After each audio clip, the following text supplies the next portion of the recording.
سورہ مرسلات مکی صورت ہے، ہجرت سے پہلے نزول ہوا۔ قرآن پاک کی ترتیب کے اعتبار سے اس کا نمبر 77 ہے، نزول کے اعتبار سے اس کا نمبر یعنی 33 ہے، 33۔ اس میں 50 آیتیں ہیں اور 2 رکوع ہیں۔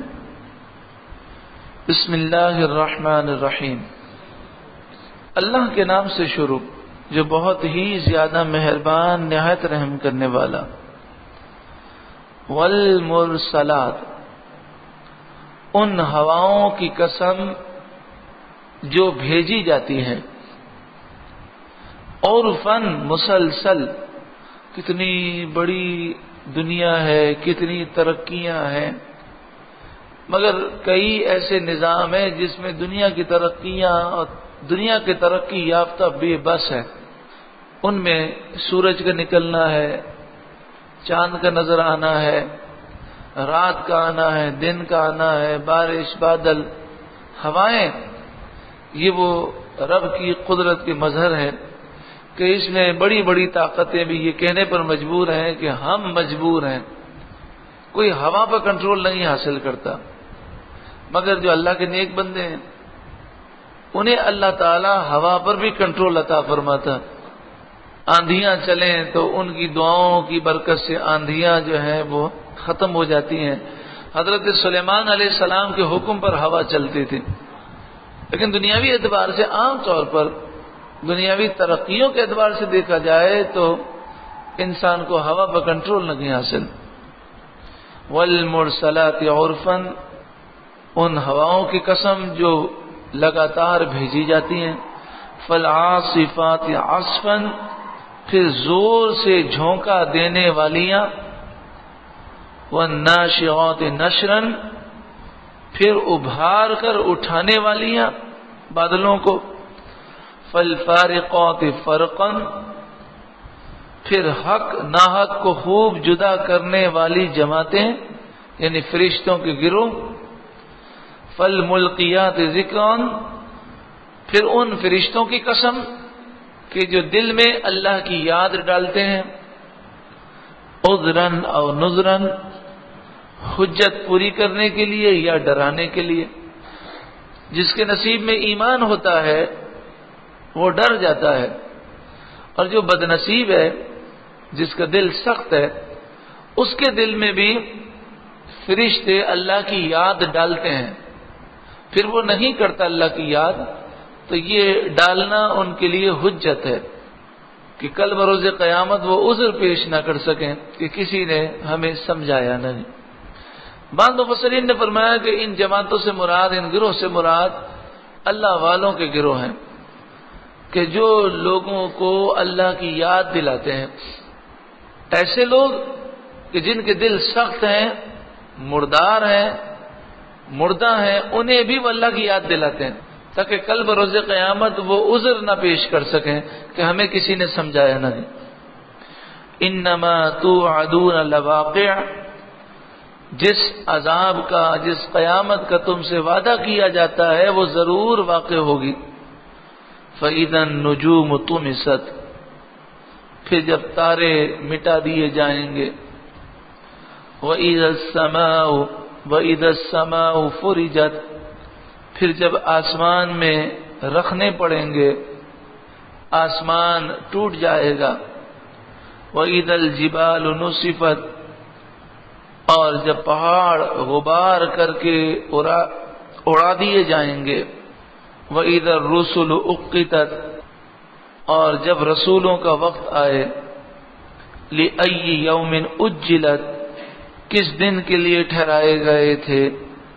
لِيَوْمِ الْفَصْلِ، فیصلے کے دن کے لیے۔ وَمَا أَدْرَاكَ مَا يَوْمُ الْفَصْلِ، اور تو نے کیا جانا وہ روز فیصلہ کیا ہے۔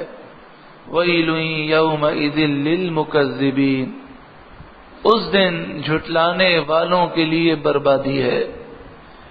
أَلَمْ نُهْلِكِ الْأَوَّلِينَ، کیا ہم نے پہلے لوگوں کو ہلاک نہ کیا۔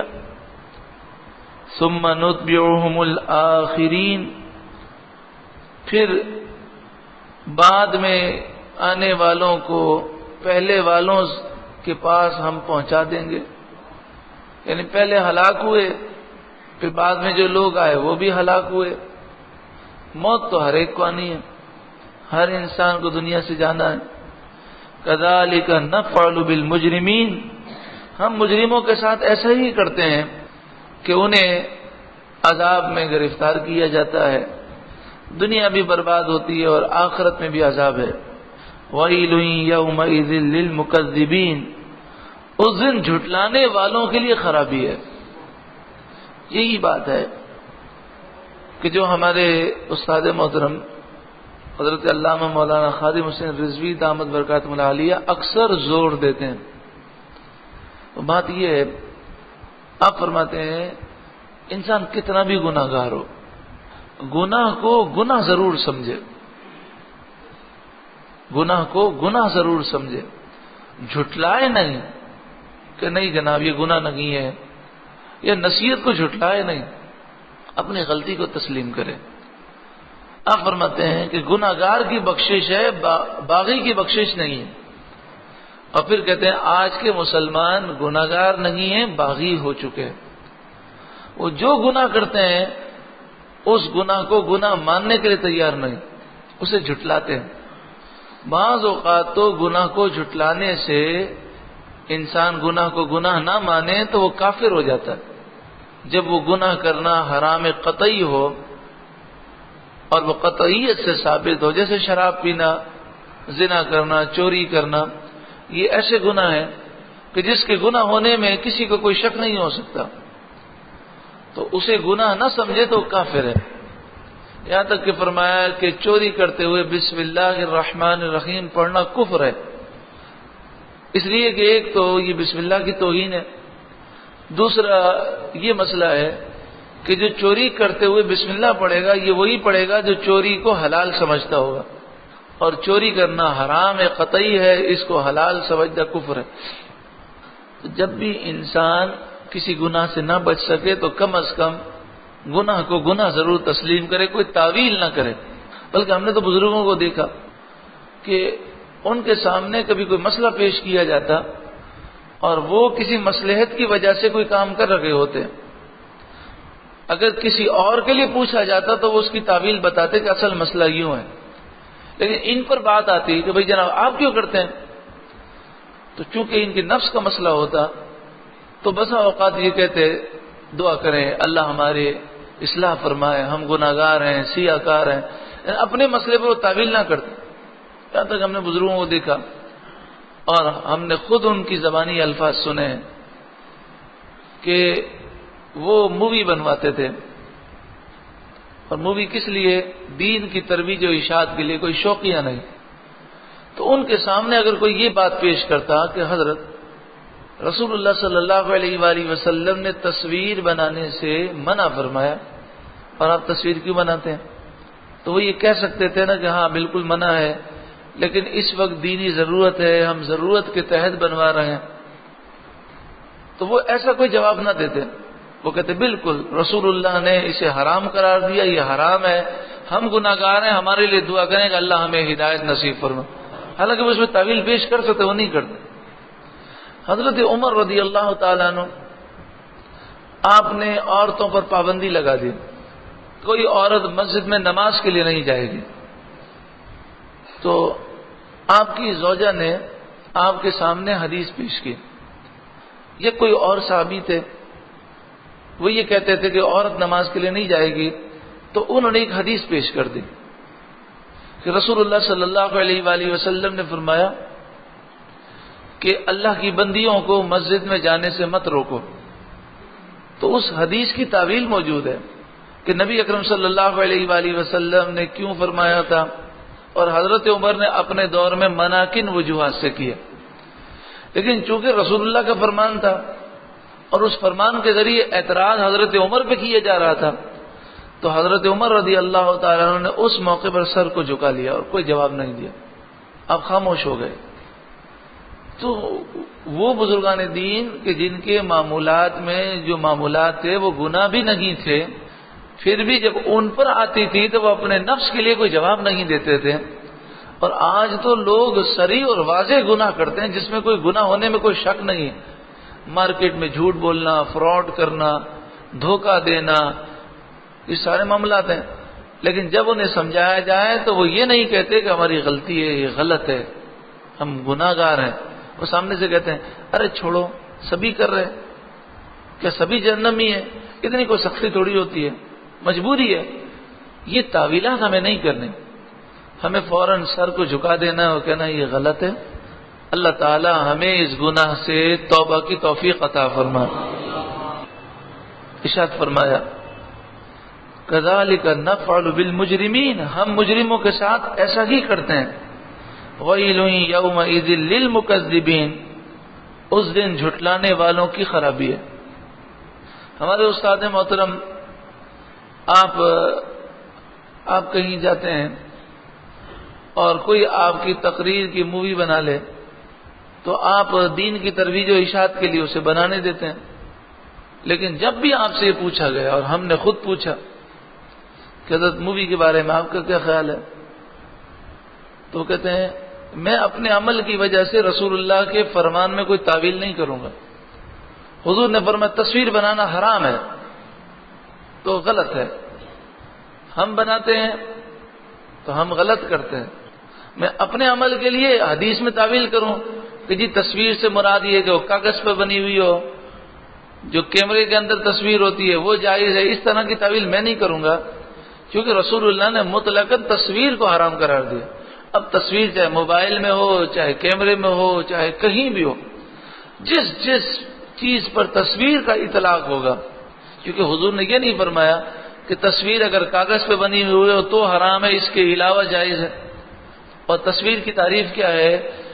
کسی بھی انسان یا جانور کی شکل کو وہ محفوظ کر لینا، اس کے عکس کو یا اس کے نقش و نگار کو محفوظ کر لینا، وہ تصویر ہے۔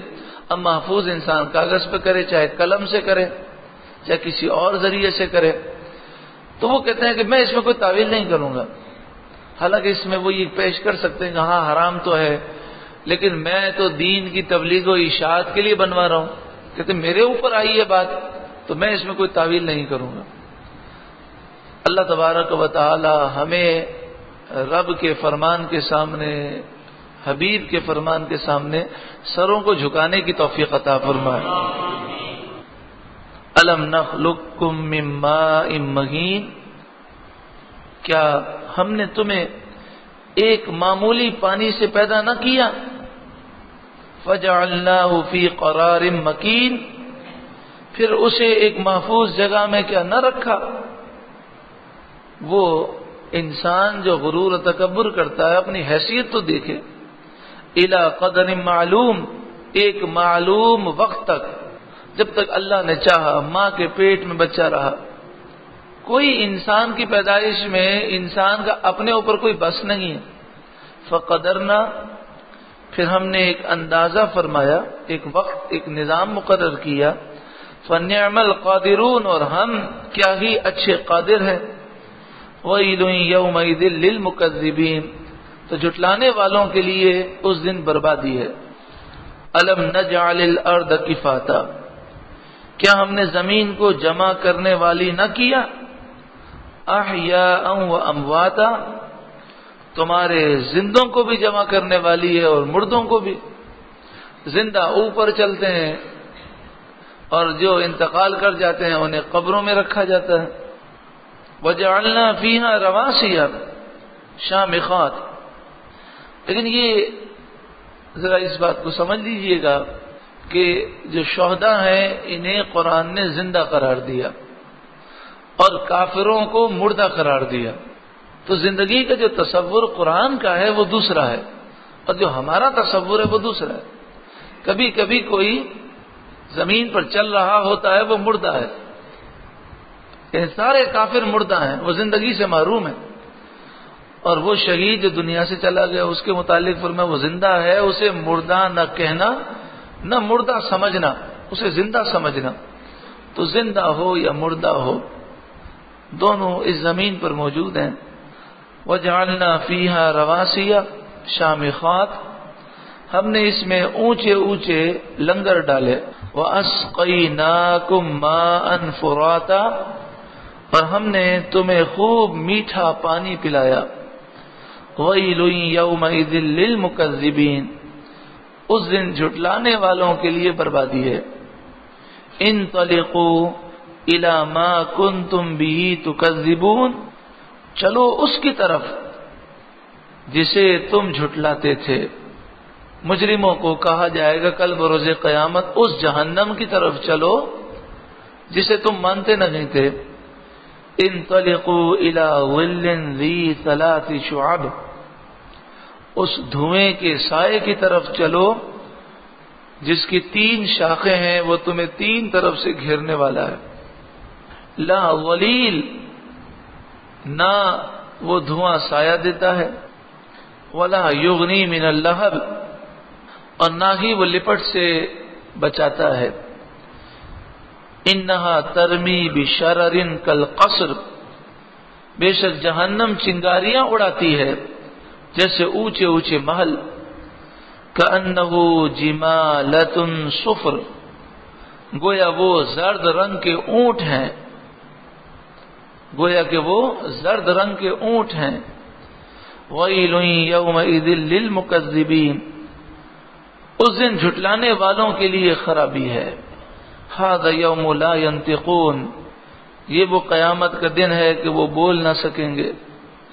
ولا یؤذن لهم فیعتذرون، اور نہ انہیں اجازت ملے گی کہ وہ عذر پیش کر سکیں. ویل یومئذ للمکذبین، اس دن جھٹلانے والوں کی خرابی ہے. ھذا یوم الفصل، یہ ہے فیصلے کا دن. جمعناکم الاولین، ہم نے تمہیں جمع کیا اور سب اگلوں کو جمع کیا. فإن كان لكم كيد فكيدون، اب اگر تمہارا کوئی فریب ہو، داؤ ہو، تو مجھ پر چل کر دیکھ لو. اپنی بے بسی کہ تمہیں اب اندازہ ہو گیا ہوگا کہ ساری زندگی کافروں تم اسلام کو نقصان پہنچانے کی کوشش کرتے رہے، اور تم نے یہی سمجھا کہ رب ہماری گرفت نہیں کر سکے گا. اب تم رب کے عذاب سے نہیں بچ سکو گے. بات صرف یہی ہے کہ مہلت کو انسان یہ سمجھتا ہے کہ میں رب کی گرفت سے نکل گیا ہوں. وہ مہلت رب کی مشیت ہے. اللہ تعالی ہمیں سچی پکی توبہ نصیب فرمائے. وَيْلٌ يَوْمَئِذٍ لِّلْمُكَذِّبِينَ، اس دن جھٹلانے والوں کی بربادی ہے، خرابی ہے.